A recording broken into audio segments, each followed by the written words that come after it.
Olá, tudo bem? Hoje eu queria falar com vocês de uma questão que eu sempre tratei aqui no canal,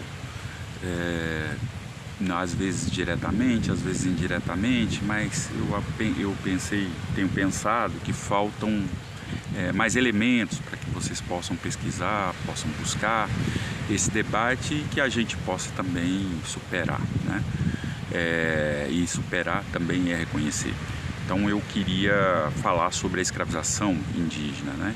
Que muitos falam que a escravização indígena ela tem um período curto, né? Na historiografia a gente tem várias datas que falam do fim da escravização indígena aí por volta do século XVI, fim do século XVI, depois, né, século XVIII e por fim, né, saiu do radar o debate sobre a escravização indígena. Então nós precisamos debater a escravização indígena a sério, inclusive que inclui o processo de racialização, né? O debate sobre a escravização indígena é um debate antigo, remonta aí do começo do processo de invasão, né? Processo de invasão já, né, impõe a escravização indígena para a retirada de madeira, de recursos naturais, outros recursos naturais, enfim, sempre ocorreu, desde o primeiro momento. Tem um famoso debate, que é um debate falado do Lide, né?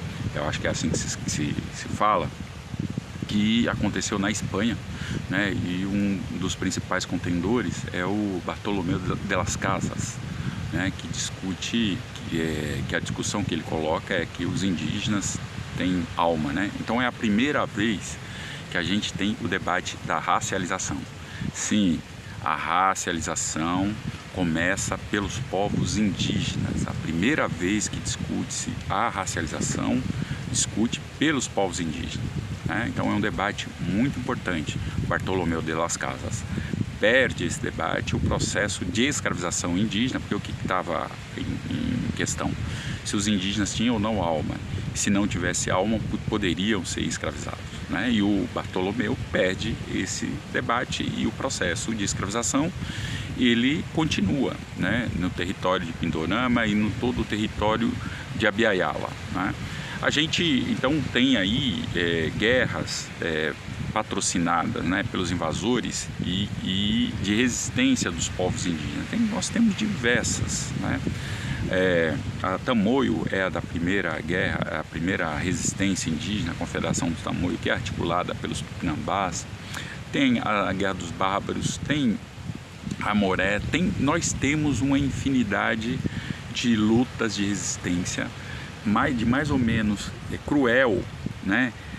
Pesada, mais ou menos 200 anos de guerras permanentes e constantes contra os indígenas e os indígenas resistindo à escravização. A escravização era o centro. Por quê? Porque era uma das formas, né, do invasor conseguir, né, ter mão de obra gratuita para explorar os recursos do território de Pindorama, né? Então é importante que a gente, né, tenha claro isso, até porque a gente também vai desconstruindo essa falsa ideia de que a invasão foi um processo pacífico, e nunca foi, né? Foi um processo violento e foi um processo de muita resistência.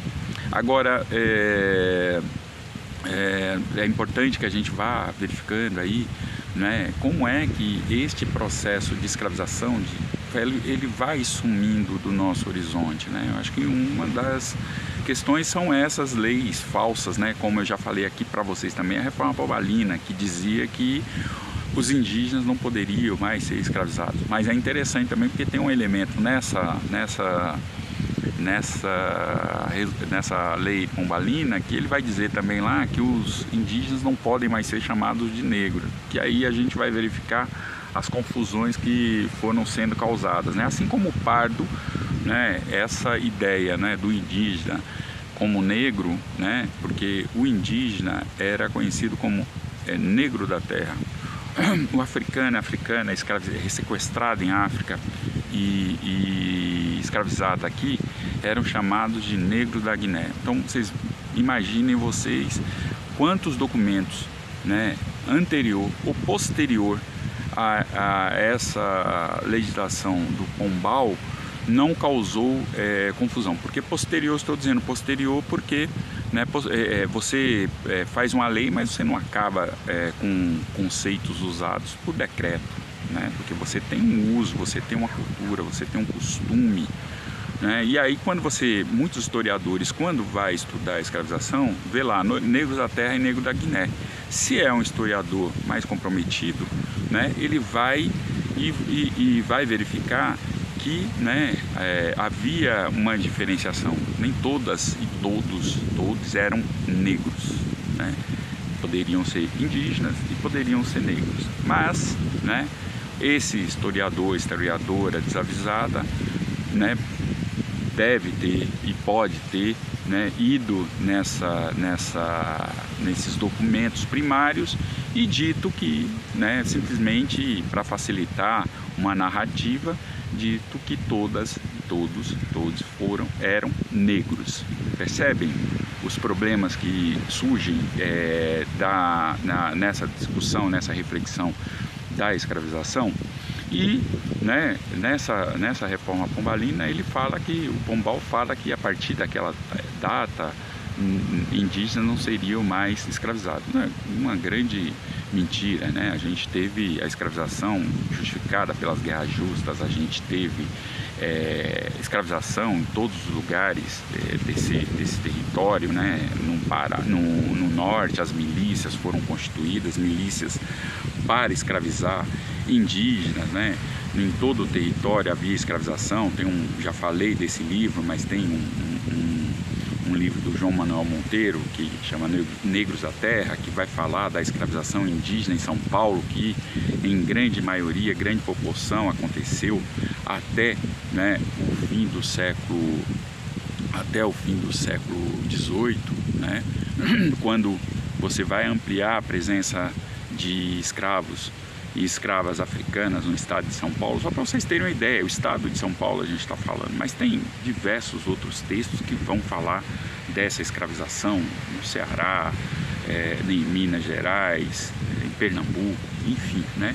Então essa escravização durante o período, desde a invasão, durante o período colonial, Brasil Império, ela permaneceu. E ela permaneceu também no período republicano, né? A gente tem os diversos casos da empresa Mate Laranjeira, no Mato Grosso do Sul, que utilizava a mão de obra escrava indígena naquela região, em Escalos, Guarani Kaiowá, denunciam muito esse processo de escravização que ocorreu lá, mas nós temos, né, essa escravização que ocorre, né, até hoje contra os indígenas. E eu faço esse vídeo inclusive para alertar sobre isso, né? Todas as vezes que tem escravização indígena, ela é desconsiderada, né? E como no imaginário, como na historiografia, né, se consagrou que a escravização ela só foi negra, né? Quando aparece a escravização negra, ela tem toda a atenção da mídia, mas quando tem a escravização indígena, né, ela não tem o mesmo destaque da mídia, né? Eu lembro de uma mulher que foi escravizada durante umas 3 décadas, né? E apareceu na mídia assim, muito, né? Muito, até hoje se fala do caso e tem que aparecer, temos que denunciar. Não estou fazendo nenhum questionamento em relação a isso, mas no dia depois que ela foi tirada do cativeiro, foi desbaratada também, né, uma forma de escravização análoga à escravidão de uma família de quase 40 Guarani Kaiowá no Mato Grosso do Sul. Só saiu em uma mídia, né, num veículo regional que chama Dourados News do Mato Grosso do Sul, e não teve nenhuma repercussão de mídia. Como outros casos também, em Santa Catarina, teve o desbaratamento de uma escravização também em grande escala, né, e não se falou, né, qual era a origem das pessoas, né, origem étnica, né, só se falou o seguinte: foi desbaratado uma exploração análoga à escravidão de um grupo de pessoas que estavam sendo explorados e eram maranhenses. Então eles não eram brancos, eles não eram negros e eles não eram ninguém. Assim como esta situação que aconteceu nas vinícolas do sul, né? A única informação que foi dada é que os baianos foram escravizados. Mas quem eram esses baianos? De onde eram esses baianos? Qual a origem desses baianos? Então, portanto, né, a perversidade do etnocídio, do apagamento, ele permanece contra os povos indígenas e permanece, né, se não admitirmos que a escravização indígena foi permanente, foi cruel, e aqui a gente não está fazendo maratona de desgraça, mas a gente precisa reconhecer para que a gente possa combater devidamente, né, as violações, as violências que ocorreram contra os povos indígenas nesse território.